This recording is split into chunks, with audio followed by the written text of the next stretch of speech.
welcome to the Voice of the Coast. I am your host, Danika. With me, we have the illustrious, the illustrious St. Mary Parish Coroner, Dr. Eric Melancon.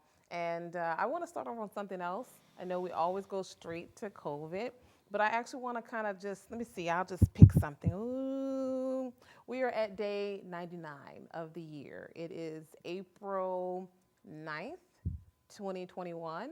So we're at the 99th day of the year. Not quite 100, but typically we like to check in on that 100th day with a lot of our officials. Where are we as far as within your office? Like, how are you guys functioning? We're hitting on all cylinders. Certainly have a lot of work to do. As of today, we're at 173 deaths for the parish, which is a pretty high number considering that in years past, we only averaged about 350 per year. So we're halfway there, only at 99 days. Mm-hmm. We've already had 20 COVID deaths, 24 COVID deaths for the year. So that's not gone. And unfortunately, you know, we've reached our average total for suicides in St. Mary Parish. We've already had 5. Wow. Now, since I didn't really want to start on COVID, but since we're kind of there already, and you mentioned about suicides, and people say, well, how can you relate the two? Do you think that is kind of maybe, and excuse me if I'm ignorant to the fact of saying this, is it a byproduct, or is it, do you think, as a result of what COVID has done, how it has affected individuals? I think it's a factor of all of them. I think the social isolation for a lot of our seniors, the stressful times, financial stress, work stress, family stress, all those things play a factor in people's decision-making processes. Unfortunately, you know, we need to get better at identifying those people who are at risk for potentially committing suicide. At this point, you know, I think there's a lot of people, especially in the nursing homes, and I think our total number of deaths of almost 600 last year, a lot of those weren't technically COVID related, but I think some of them were just because of COVID and the isolation and the elderly population kind of losing their will to live.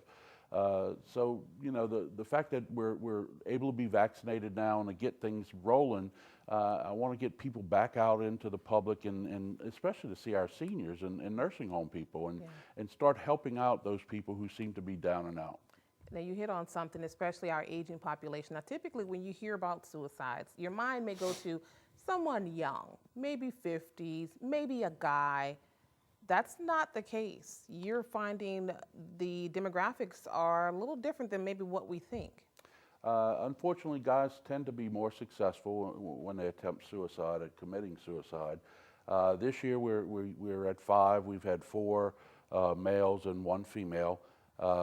Primary mode is gunshot, but the age range is anywhere from 37 to 74. 3 of the 5 were less than 50, and the other 2 were in their 70s. You would have never, I'm sure, you think, I mean, 70s as a grandparent, you know, living out their twilight years in bliss, you know, peaceful, and that's not the case, at least for those 2 individuals. It's not the case, and I think a lot of it still is fear of COVID. The national news media puts out a lot of information. A lot of it I disagree strongly with and feel that they use a scare tactic, which makes people reconsider their choices as to whether to be vaccinated or not be vaccinated. And it puts even more stress on our elderly populations to figure out what their next step is.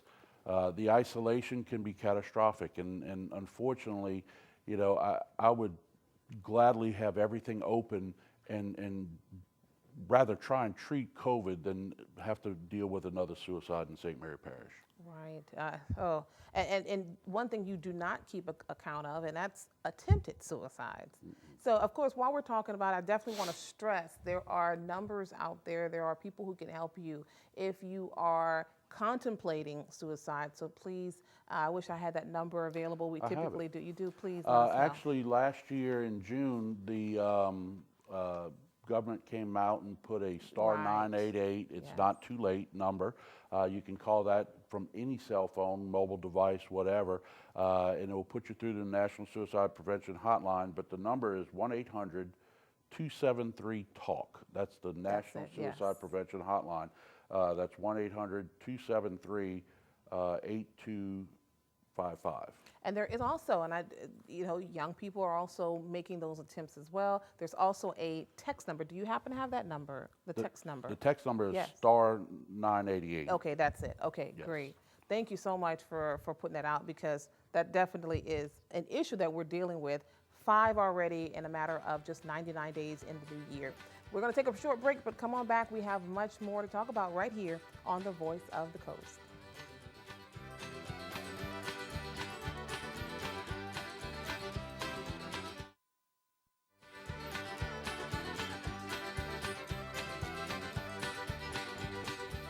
Welcome back to the Voice of the Coast. Again, I am your host, Danika Foley. With me, we have St. Mary Parish Coroner, Dr. Eric Melancon, and we kind of led off talking about suicides. And I want to kind of stick with that just a little bit longer, because I want to put that number out once again. Can you give us the number to the suicide hotline?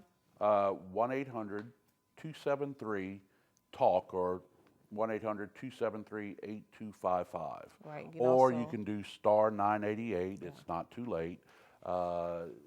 For your mobile device or cell phone. Yes. And when it comes to our rate right now locally, we're already at 5. And that's typically usually unfortunately, the average that we have within a year's time. For a year. We're only at the 99th day within the new year, and we're at 5. And Louisiana's rate of suicide is higher than the national average by at least 2 points. National average is a little over 13. We're over 15. So, here in South Louisiana, things change.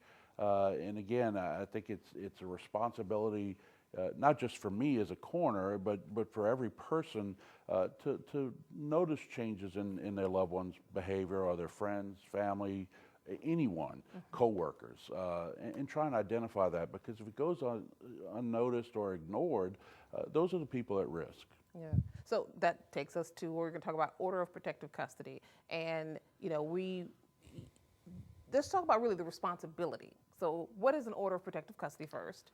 Well, an order of protective custody states that a person can come in and file an affidavit with the coroner's office stating the unusual, bizarre behaviors that people are exhibiting, which is then reviewed by me.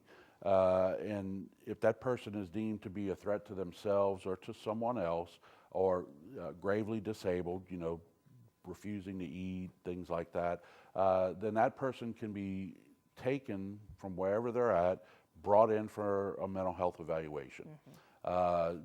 We have expanded what we've done with OPCs, whereas they used to be done only in the office. We can actually get some of those done in the outside setting. Now, we do try and keep it during the day, because, a lot of times these behaviors have been going on for a long time. So, to call at 3 o'clock in the morning and say, hey, look, they've been doing this for 3 weeks. Well, let's talk about it during the day. Yeah. But we'll do it anytime. Law enforcement can actually also enact an order of protective custody, but technically they have to physically see the behavior, or hear them verbally say that they want to harm themselves or someone else. Yes, which is why it's a huge responsibility upon the person who says, I want to report this behavior. And once that's done, if it's a mistake, if you say, oh no, it didn't happen, then you bear maybe the brunt of maybe even being sued. Well, if you falsify the documents, just like any other legal document, if you falsify the information, they can come back on you, and you're in jeopardy of being sued. Yeah. Now, granted, hopefully that's never, as far as I know, that's never been used as a vindictive tool for somebody, nor do I ever want it to be, because again, I will assist in that person prosecuting you. But I certainly don't want anybody to continue to go out there and exhibit bizarre behavior and not get the help that they need. Yeah. Now, when you say there's an evaluation process, they're taken to what they call, everyone knows it, the 7th floor. And I say it like that because I think mental health gets such a bad reputation. People say that, oh, I'm not crazy, or, it can happen to anyone. There's no respecter of person. Well, the first step is actually an evaluation by the emergency room physician. And what I usually recommend to the people who are applying for the OPC for their loved one or friend or whatever, is that they actually accompany the person, or at least meet them there so they can document the information to the ER physician.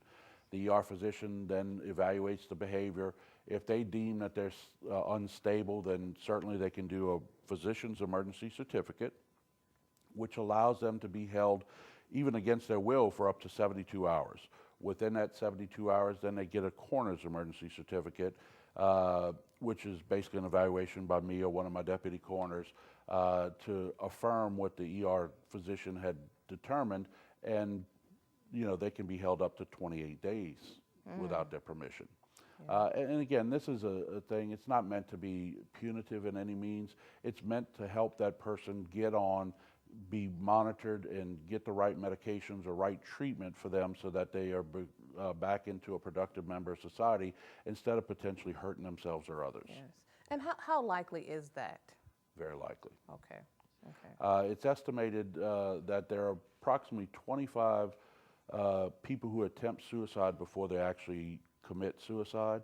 So that number is pretty high. So if you just do standard multiplication, that means we probably have had 125 attempts thus far here in St. Mary Parish. Wow. That to me is flooring.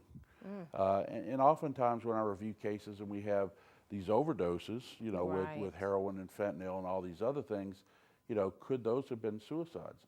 Sometimes they could be. If they don't leave a note or didn't, family's not available or didn't really get the information that they were despondent and considering it, then possibly it could be, but that's why we do such an extensive interview process. Yeah, okay. Thanks, Doc. We're going to take another short break, but come on back right here on The Voice of the Coast. And while I have your ear, make sure to tune in on YouTube. We are KWBJ Live, and also on Facebook, KWBJ TV 22. Come on back.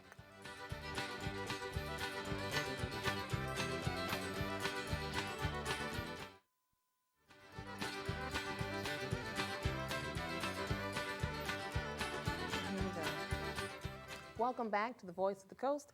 I am your host, Danika Foley. With me, we have St. Mary Parish Coroner, Dr. Eric Melancon. We've pretty much gotten through a lot of this. Let's talk about SART. I remember this, and I keep bringing it up every time you hear, because this was actually on kind of like your campaign platform. Like, you were so just really pressed to have a sexual assault response team.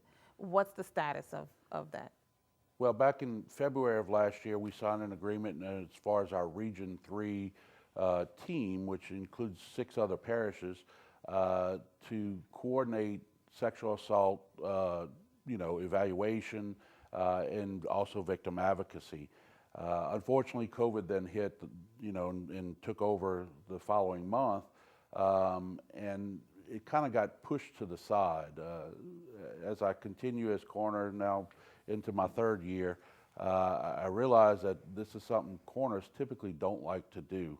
The dilemma is I can't leave it alone. I have to have satisfaction that the victims are being taken care of. And right now, it seems law enforcement is doing the majority of the victim advocacy and getting them plugged in with the right thing. But there's not adequate follow-up, at least not to my satisfaction, to make sure that the victims are being taken care of. And we don't have something local. Like, do we no. really have? And that was part of the agreement that we had, was that the Haven is the victim advocacy group that was tapped as the go-to, and we still don't have services here in St. Mary Parish. And as it stands now, I'll most likely opt out of that Region 3 program to do something better. Because again, it's something that is difficult for me to continue to let go, knowing that there's victims out there who aren't getting the services they need. Right, and it makes it difficult for people to step up, to say, yes, correct, I've been a victim. Most times they tend to be quiet. That's the biggest plus of having victim advocacy locally, because, I certainly don't want a victim of sexual assault feel like that they can't come to us and they can't do this. They need to, because we certainly don't want perpetrators to continue to propagate their deeds, and we certainly want the victims to be able to overcome this and not take any drastic measures against themselves. And I definitely, I'm all about victim advocacy, because I think more than often we hear so much about the suspect or the perpetrator. You see it all the time in the police reports: sexual battery, sexual assault, sexual rape, crimes against nature, against victims. And, not that you need to hear about the victim, but where's their support? There seems to be kind of a disconnect, and nothing against our law enforcement. They're responding, they're there, but they need the victims. They need someone to pretty much stand in the gap for them. Yeah, and I think law enforcement's doing a pretty decent job at it. They're so overburdened with the identification and investigation of the crime itself.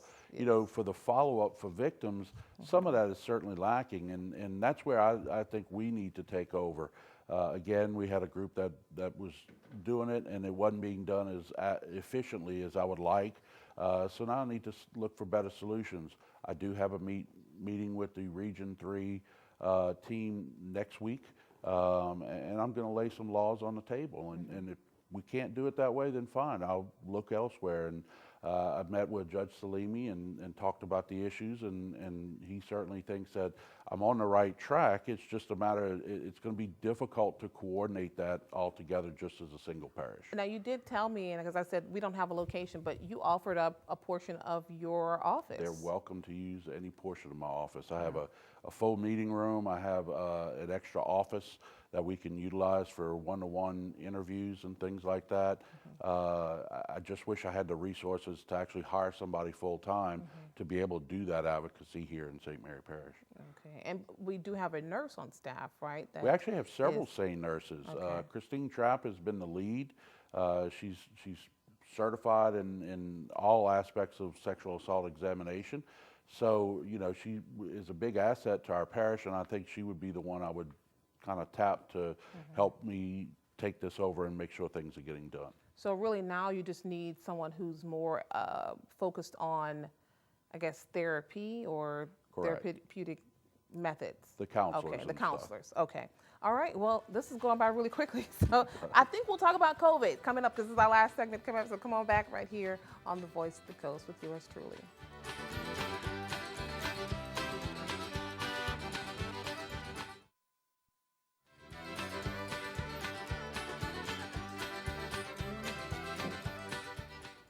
Welcome back to the Voice of the Coast. Again, I am your host, Danika Foley. Dr. Eric Melancon joins me in the studio, and we're talking COVID now. We've waited to the end of the show to talk about COVID, and here we go right now.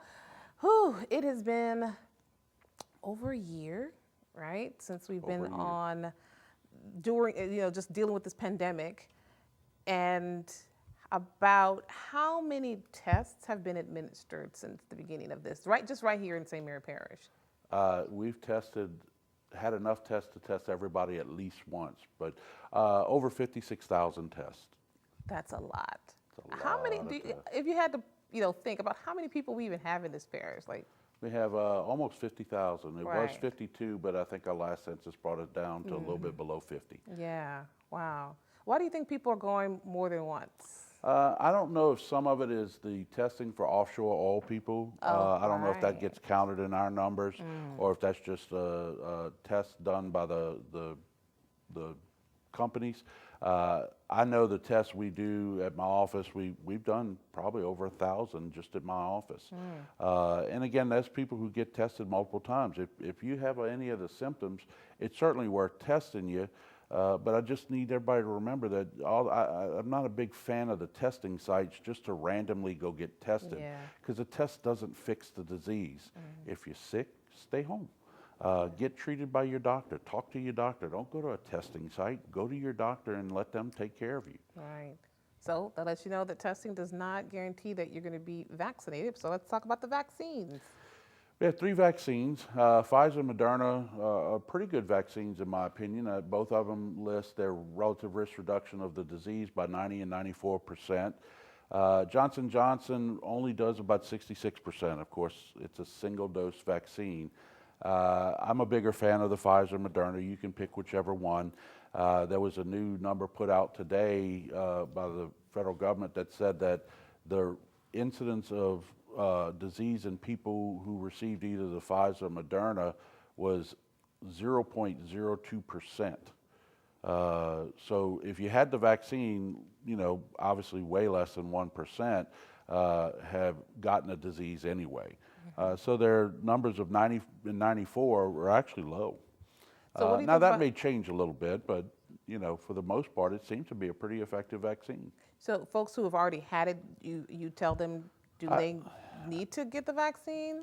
We've had the disease documented in St. Mary Parish since March of last year, and in fact, one of my patients who had the disease last March, I tested them in March of this year, and they still had antibodies. As long as you have antibodies, you really don't need the vaccine, in my opinion. The state and the CDC will tell you should be vaccinated 90 days after your disease. The only reason I might recommend that people get the vaccine, even having the disease, is because you may need that vaccine card to travel. Okay. Otherwise, I think you're still protected. All right. And lastly, just got latest development out in New Orleans. Well, the bars will stay open till about 1 o'clock. I don't know if I should get your opinion on that. That's in New Orleans, so we'll talk about that another time. But I think we got through everything. Thanks so much for being here. Well, thank you for having me. All right. We'll see you guys next time. Y'all take care. Make sure to subscribe to us on Facebook. We are KWBJ TV 22, and also on YouTube, KWBJ Live. Y'all take care.